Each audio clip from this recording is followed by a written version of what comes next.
In 2000, we left Chicago after living there for 11 years and working for big Fortune 1000 companies.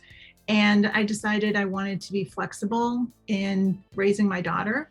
So decided to bring all of that experience and knowledge from working for those big companies and try to make a go of it in Virginia, and was lucky enough to get an invitation to be a speaker at Wineries Unlimited trade show, which is a big trade show for the whole East Coast, wineries up and down the East Coast. And I was on a panel and spoke there about the importance of packaging.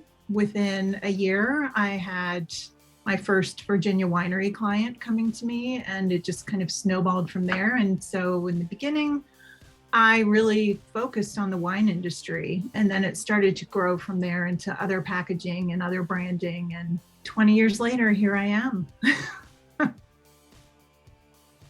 I start with really getting to know the brand and what their objectives are and who their customers are. I feel like my superpower is my intuition, and I'm able to put myself in the shoes of the consumer. So I'm always thinking about, what are they looking for? What problems do they have that we're trying to solve for them?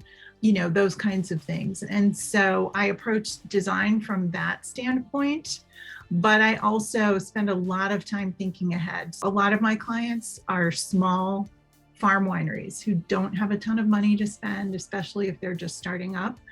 So we design with intention that going forward, we can maybe add some embellishments to the label, assist with choosing the bottle molds, just really thinking through the whole process to make it as impactful as possible, yet still be economical. I have a strong background in print, so I understand the printing process, which is something that sadly not a lot of designers do. Approach things from the big picture, from now till 5 or 10 years in the future. As far as an exciting project I've worked on recently, because I don't just do wine labels, I've recently finished up branding the whole region of Rappahannock County, which was an awesome project. I was approached by the businesses of Rappahannock because they had no tourism branding. So they came to me and we worked through the whole strategy piece, identifying what problems existed, what kind of messaging we needed to put together, what kind of logo and branding that we needed to come up with. And then as things were evolving on that, COVID happened and we kind of put the brakes on for a little bit. And then it picked back up because they got some funding to do a social media campaign, and they hired a firm out of Washington, D.C.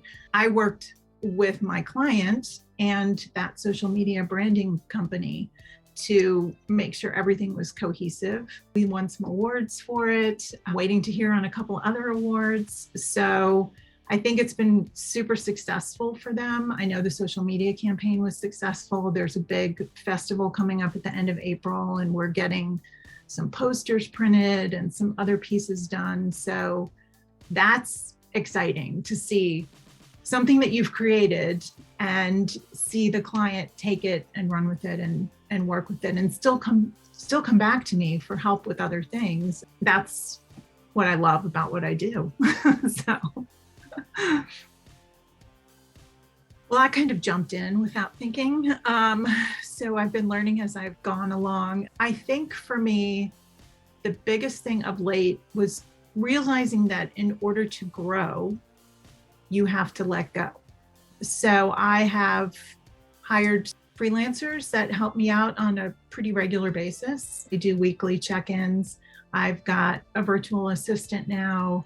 In the beginning, you do it all, and it's hard sometimes to let go of that.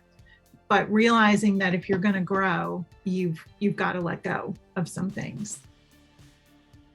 I'm inspired by a lot of different women, and most of them are other designers. I'm not going to lie, they're people I follow on Instagram. Some of them I've never met in person, but I just watch them. I'm like, oh my gosh, you're just amazing. There's Favor the Brave. She's inspiring. She does fabulous work. Melinda Livesay is a big branding person, and I I'm inspired by her too. Two things. One is image is everything. So spend the money on your branding. Don't cheap out on it, because if you do, you're going to go back and redo it. And get your messaging straight. When I'm starting with someone, I have a whole packet that we go through, whether we do it in person, whether I send it to them as a PDF to fill out, however it ends up happening. But really getting them to think about, who is your target audience? What is your message? What are your brand values? And, don't leave this till the last minute. It's important. So just like when you're going to make a presentation, you pay extra attention to how you look because you only get one first impression. It's the same thing with your brand. Hire a professional who knows what they're doing. I started here in their co-working. I was actually looking for co-working space out here in Warrenton because where I live, I have terrible internet at home. I had read articles about business incubators that had co-working attached. So I did a little bit of research and I reached out to the economic development director in Fauquier and asked if I could meet with him. Pitched him the idea of adding co-working to the MEC, and they loved the idea. So I was the first person in co-working, and I was there for 5 years, I think, up until COVID hit. And I even kept my space over there in co-working into quarantine for a bit, and then decided, let me reach out and see if there's any offices available. And they had a couple of offices available. So I snagged one of those up in, I think, July. And it was the best thing I ever did. I mean, it's totally changed the way I think and operate, having my own space away from home. Anything I need help with, they're right here. I've used the SBDC in the past, just having other people around. It's just been great. The connections you make that you wouldn't make just working from your home office.